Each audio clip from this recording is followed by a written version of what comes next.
Waiting for a second to see if it pops up on Facebook. Oh, there we are. Okay. All right, we are good. Hello, I'm Corey Walmsley, and I help business owners write books for their businesses so they can get more clients. And this morning I have a special guest with me. This is Christy, and I'm going to let her introduce herself and talk about what she does and a little bit about her business too. So thank you for joining me, Christy. Absolutely. Thank you so much for having me. This is one of my favorite subjects because I'm an author and now I'm a publicist who works with authors, mostly nonfiction authors. And we sort of help, I think, where you finish off your process is where we get started with authors. So we work with authors generally once their book is already done or pretty close. And we help you plan out all of the marketing and publicity to make sure that all that hard work you put into writing it actually gets that book into people's hands and does ultimately allow you to grow your business, or for some of our clients, it's get more paid speaking. There are a lot of different goals that I think having a book can achieve, and that's why I love books so much. Yes. Yeah. So many people that I talk to have no idea all the stuff they can do with a book. They think, okay, I write a book and then I'm going to sell a book. But a book is such a vital marketing tool for your business because of all the things that you just said. So can you talk a little bit about, well, this is one of the problems I see often too, is that people come to me and they're like, all right, I want to write a book. And I'm like, all right, well, what do you want to do with it? And they don't know. So why is it important that we figure that out before we start writing the books? And, you know, how do you help people with that? I would say what I see most often is people wanting to write what would equate to a memoir about their journey and their path. A lot of us need to get that on the page. Quite frankly, the first book I ever wrote was fiction, and it was a fictionalized version of losing my college boyfriend to cancer. And it allowed me to work through the feelings I was having. It was very therapeutic for me. And then that sort of set off my love of writing and sent me down a whole different path with nonfiction writing. But I find that a lot of people that want to write books, even if they're hoping it supports their entrepreneurial ventures, they're really coming from a place of wanting to share their story and inspire other people. And although there's nothing wrong with that, I do find that those books, people tend to have a harder time converting that into leads for their business. So you need to identify, are you writing this for you because you need to get those feelings out? And because certainly there are people out there that will read it and connect with it, and maybe it will help them work through their issues. Or are you writing it strictly to serve your business? Now, the hope is you could maybe do both things, but I find people really struggle with how to write what their heart is telling them to write and how to write what might be best for generating leads for their business. So I think you've got to decide on what your ultimate goal is while you're writing the book so that you can line up all of the marketing and publicity and the funnels and all the stuff to actually make that turn into business for you. Mm-hmm. Yeah, I completely agree. And I know that's something that I usually talk to people about at the beginning is, you know, what do you want to do with this? Why do you want to do it? And I do get a lot of people who have that, like, well, I really want to tell my story, but I really need to write something for my business. And I've tried to help some of them actually combine that, because your story is really important. And that's how, you know, you're connecting with your audience, but then also you want to be able to use it for your business too. So like when I'm working with people in my Brilliant Business Book Intensive course, that's one of the things we talk about is how can we combine the story with the business aspects and, you know, make this really awesome for your business. Right. And I think it's just structuring the book a little bit different. I mean, you probably know more about this part than I do, but where I see the difference is if someone writes a straight memoir and you're just writing what happened to you in chronological order, that becomes a little more difficult to tie into your business. If you're writing a book that teaches people how to do something and you're layering your story in as sort of anecdotes and using yourself as a case study, that does feed into your business really well. So it's not to say you can't tell your story. It's the way you tell it that will allow it to lead to either business, or a lot of my clients, like I said, are speakers who are looking for more paid speaking, but sort of the same thing in terms of converting people from just being readers into being willing to pay you to do something. Right. Yeah, I completely agree with that. And personally, I love reading somebody's story, but I love that, like, oh, how does that apply to my life? Oh, well, now I've learned something about myself by reading, your book. So I think that makes a much stronger book anyway. And I wanted to ask you too, because we had briefly talked before, and I know a lot of people put out a book and then they go, oh, I should really do some marketing around this. Whoops. What can people do if they've done that? Because, that's a big challenge for people. Yeah, and honestly, it's been a big challenge for my business to figure out what kind of package can I put together for people whose book is already out, because my focus is working with people 3, 6, 9 months before their book comes out to plan all the marketing and publicity. And the reason we do that is because there are a lot of opportunities out there that you will no longer have once the book comes out. It's just a weird sort of way that the media works.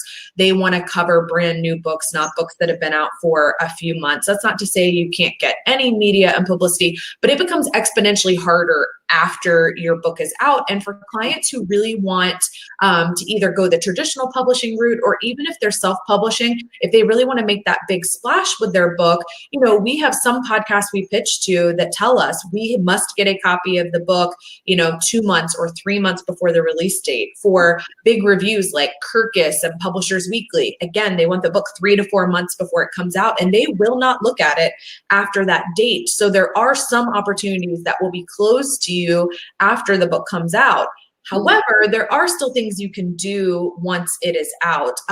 One of the things I've really been pushing my clients to do recently that I think is really important is, if you didn't make a big push to get reviews on Amazon when your book came out, it's never too late to make that push, and you should, because what we are hearing on a media and publicity side from producers and editors at big publications is, because so many people write books now, and because there's so many publishers whose maybe names they're not familiar with, and there's great self-published books, that when somebody pitches them and says, I'm the author of XYZ book, and they go look at it on Amazon, they can tell, like, do you have a well-written description of the book? They might even, if you send them a copy, look through a few pages. They're looking to see, is it a quality product? But they increasingly have been telling me, if we go on the Amazon page and then are 25 or more, and some of them the cutoffs are a little different, but I would say the number we shoot for at a minimum is 25 reviews that are 4 and 5 star reviews. Okay, I'm convinced this is a quality book and that people have had some interest in it. And so we're seeing that as like a qualifier. Like, we had a client recently we pitched who the book had already come out. They had just started working with us, and we pitched it. And the person we pitched emailed us back and said, I went and looked at her book on Amazon. It's been out for 3 months and it has 0 reviews. That's a problem for us. And so that was not the first time I had heard it, but I told her, I said, we need to pause on publicity, and we need to go hard on getting reviews. We need to go to the email list. We need to be doing it on social media, and we brainstormed this plan to get reviews. So if your book's already out and you have less than 25 reviews, I would put that at the very top of your priority list. Okay. So I know I've personally struggled with getting reviews. I like to, whenever somebody buys my book, I tell them, hey, if you like it, would you please go on Amazon and give me a review? And I seriously don't know what other things you can do to compel people to do it. Yeah. I can tell you what we get the best response from is really transparent emails that say, look, this is how stuff works. Here's why the review is so important. Not just asking, will you leave a review, but explaining to them in a very transparent way why the review is important, because it feeds into Amazon's algorithm, and that's going to allow it to show up better in search results, because it is something that people are looking at to qualify you for a podcast interview or to write for a publication or be on TV.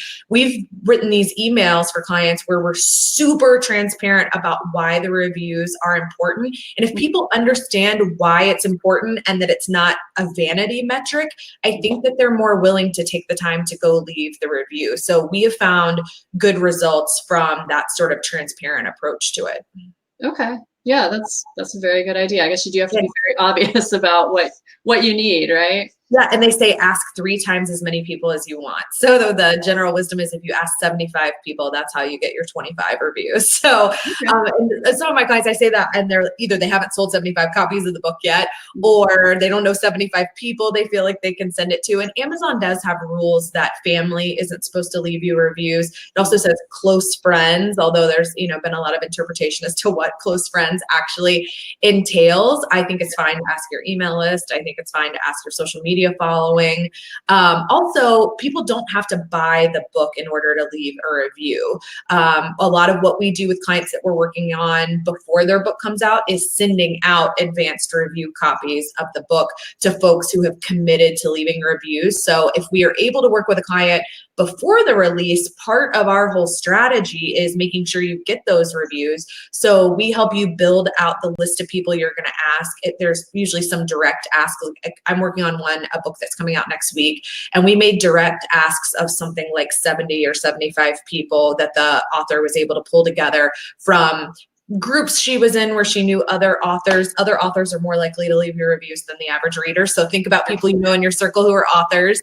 And then she also sent something to her email list. She has talked about it multiple times over several months on social media. So we've built up this review list. Well, we gave all those people a free copy of the book in advance so that next week when the book launches, they can go on Amazon and leave reviews. And I find people are really hesitant to do that because they're pinning so much of their hopes and desires on book sales. And I can tell you, I've made 6 figures on my last book, and it was not from book sales. Although I did work with a traditional publisher and get a bit of an advance, I've made it from paid speaking and from paid consulting, not from book sales. I honestly don't care how well my book has sold at all. I don't even look at the statements when the publisher sends them. Give out the book for free if that's what you need to do to get the reviews, because it's more important to get that to attract new readers who maybe aren't already in your circle, because you're showing up higher in Amazon results, because you're getting podcast interviews, because you're speaking on stage, maybe you're getting a TV segment. It's more important to give the book away in the beginning and get it out there than it is to count on sales, because you're going to long-term get more out of those 30 people you send advanced copies to leaving you reviews and helping you promote the book than you are out of those 30 people each buying a copy. And that's a hard thing for authors to wrap their mind around. But I've seen it over and over and over. And I can tell you, my book's been out for 6 years. I still get paid to speak almost every single month on my book 6 years later. I don't know very many authors who are still making money off their book series 6 years later, not even from book sales. So play the long-term strategy, not the short-term sales goal. Right. That was absolutely fantastic. I've been trying to talk hard though. You just want the sales in the beginning. You refresh Amazon over and over and over to see how many sales you've had. Yeah. I get it. I did it too. Yeah, I think it's because it's a tangible product. So people think, oh, this is the thing that I'm selling, but really it's a lead magnet. It's a client attraction tool. It's, a marketing piece. Now, if you want to make a living as a writer, book sales are important. Like I'm working on a romance novel right now, and I'm in a lot of fiction writing groups, and a lot of that is sales based. And the strategy for selling a fiction novel is incredibly different than it is for nonfiction. For nonfiction, the people we work with and most of the people I come across, really, if you dig down deep, you're writing the book to support your business. So approach it like that, not that you're trying to sell books because your future is being a full-time author. I don't think we've worked with anyone whose goal was to become a full-time author. So as long as that's not your goal, don't focus on book sales. Right. And if it's for your business, then that's where we want to go with it. I did want to ask you if there are maybe 2 or 3 tips you could give for somebody who's thinking about writing a book, but they've heard you talking about this and they know they need to get that strategy developed at the beginning. What are some things you would look at first? I would say be really clear on who your audience is, because that's one of the struggles we have too sometimes when an author comes to us with a book and the book's already done. And we look at it and we can't figure out who the audience would be or how it ties in with who their ideal client is. So I see that a lot, where the audience for the book is a totally different person than their ideal client is. Well, it's then tough to turn readers and book sales into business for you. So, and I see that again, that kind of goes back to the memoir thing. I'll see people write a memoir type book that's very much about a personal experience. For example, I've had a client who wrote a memoir type book about, and actually I've had two like this, who wrote books about losing a child and about that experience. But then their business is something that doesn't actually have anything to do with that. Now, the book, is a great read for other moms who've lost a child. Some of them have been able to go and speak in things like grief support groups and that kind of thing. I mean, there've been opportunities, but then they've said, okay, how do I use this to get more clients? I'm like, well, you don't, because that's not your client. Unless you want to change your business and serve those moms, this has nothing to do with your digital marketing business or whatever it is. So you've really got to think about what's the connective tissue there. And if your goal is that this book is going to support your business, then it needs to be aimed at the same audience. And I really see that disconnect a lot. So I'd say identifying that audience is important. And then look around at the other books that are out there. If you were looking at a traditional publisher, one of the exercises they make you go through that I had to go through, that now if I self-published a book, I would still go through, is you have to go look at your competition. You actually have to write an entire section about competitive titles. And I had somebody send me a proposal recently that wanted my advice on their proposal. And in that section, it said, there are no other books like this. Well, that's a huge red flag for literary agents and publishers when you're going the traditional route, because there are. Even for my book, there actually is no other book out there. My book was on the business of college football because my previous career was as a sports journalist and an attorney. And although there was no other book about how the business of an athletic department worked, there were other books about the business of sports, like Moneyball was about the business of baseball. Like there were other similar books that I could show. And the idea was to show two things. One, that there's a market for that topic, that other books in that space have done well and there's an audience for it. They actually want you to show that other books have been successful, but then they want you to tell how your book is different and how you're going to position it a little differently. I just have actually the client whose book is coming out next week. It's a book about empathy. And she sent me an interview another author did on NPR recently about a book on empathy. And I was showing her, okay, yes, but we can pitch you different because she was like, they're never going to have me on because they just had this guy on and his book's on empathy too. But his took a different approach. It was born out of a different experience in his life that inspired the book. So, but it's helpful for us to know, because now when I pitch that producer, I can pitch that our book a different way than the author they had last week. In fact, I'll even say, I know you had so-and-so on last week to talk about his book on empathy. I know you already have an interest in the topic. My client looked at it from this other angle, and we wonder if you'd be interested in exploring that too. So it's important to know what else is out there. And I find people get kind of scared to look into what else is out there and kind of scared of the competition. And it's not about competing against them. It's about positioning yourself differently. So I would have an awareness of what else is out there. Okay. That's really good. That's not something that I often have talked about. So I think that's something we need to focus more on. The audience, absolutely. That's always like the first thing we talk about. But if people love a subject, they will read more than one book on it. I mean, most people watching this have probably read multiple books about maybe how to grow their business, or they've read multiple memoirs because they really enjoy memoir. Like people tend to over consume on topics that they like. I've read 5 Hallmark novels in the last month, so just don't look at it at you're not competing against those books necessarily. You're proving there's a market and there's an interest level in your subject, and then you're making sure you position yourself a little bit differently. Yes, that is fantastic advice. And I did want to mention before we go that you offer a course for did you say it's a group course, and it's for people who are hoping to write their book for their business, so they can get, a little bit of PR information beforehand so they can actually do some of this stuff. Yeah, I have a group program I've had for a few years now. We've had quite a few authors come through that, and a lot of our members in there are entrepreneurs and aren't necessarily writing a book. But I added a book marketing module over the last year, and the materials I put in that book marketing module are things we are doing with our done for you clients. So to work with us on a done for you campaign runs anywhere from $12,000 to $24,000. So we tend to get mostly traditionally published authors in that, quite frankly. If you have that money, come see me. But I tend to get mostly traditionally published authors in that. Whereas in the group program, I'm telling you exactly what we do. I show you a 90-day plan that is the exact 90-day plan I use for a done for you client.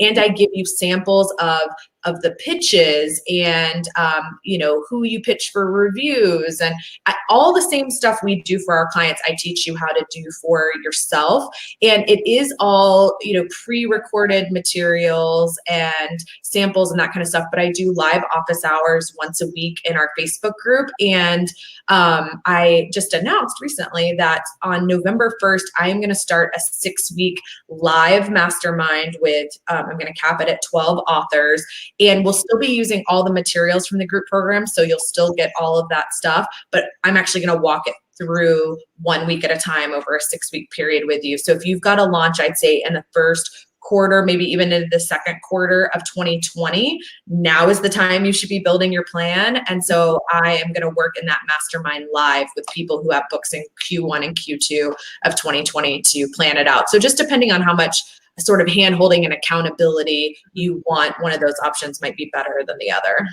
Yeah, that sounds amazing because, if you do have a book launch, like it's almost the end of 2019. It's crazy that that's where we are, but I keep forgetting how late in the year it is. My dad's retiring in January, and I keep thinking it's like a year away, and I'm like, wait, he's retiring in like 90 days. Yeah. I've been talking to people who are like, oh, maybe I'll publish next year. I'm like, you know what? That's right around the corner. So we need to get on this. We need to start planning it. If you're publishing in the first quarter of 2020 and you have not started working on the marketing and PR plan, you're starting to get behind the 8 ball already, because you'll lose time from Thanksgiving to Christmas. You'll get busy. The people you're pitching are busy. So you really need to be planning it out now so that you can do what you can before the end of the year, but really hit the ground running on January 1st. Yes, I completely agree with that. So before we go, was there anything else that you wanted to mention about, something else that would help authors with their PR, the planning ahead piece, anything else that you offer? Yeah, if people want to check, sorry, there's a fly like buzzing around my face. If people want to check out, I do have a free resource that's a checklist, and I have it broken into things you absolutely must do, and then things that would be really nice if you would do to market your book. Yeah. So that is at guidemybrand.com /author. So that'll give you just the free checklist, and that could get you started on your own at least. And then if you have interest in the group program or being part of the mastermind, let me know, because I'm filling up the mastermind now, and I'm really psyched about it because I did not have the money to hire a publicist when my book was coming out. And even with a traditional publisher, the PR department has, for example, I'm going to work with Simon & Schuster next year, and they just told me they have 200 books coming out next year, 200 nonfiction business books. They have 2 people on their staff in the PR department to work on 200 books. So even when you're with a traditional publisher, you're not getting a lot of support. So I learned how to do it on my own. And now I really love helping other people figure out how to do it, because I couldn't afford to hire a publicist. And I wish there had been someone like me that had that sort of lower price offering to teach me how to do it myself. I just did trial and error and, embarrassed myself a number of times instead. So let me keep you from embarrassing yourself and making the mistakes I made. I'll show you exactly how to do it, and you will be well on your way. And it's always faster if you learn from somebody who's been there before.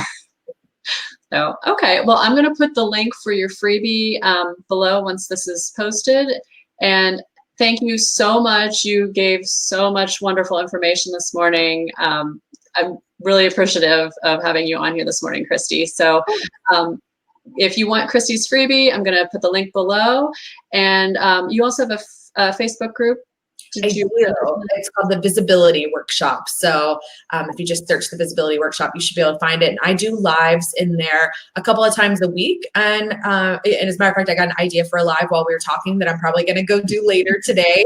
But I do a couple a week in there where I give out advice or I talk about sort of new things we've run into with clients. So definitely a lot of free resources available if you want to try to do it all on your own. Awesome. So thank you again for being on here, and I will drop the freebie below, and everybody have a good day. Thanks for having me. Sure. Thank you.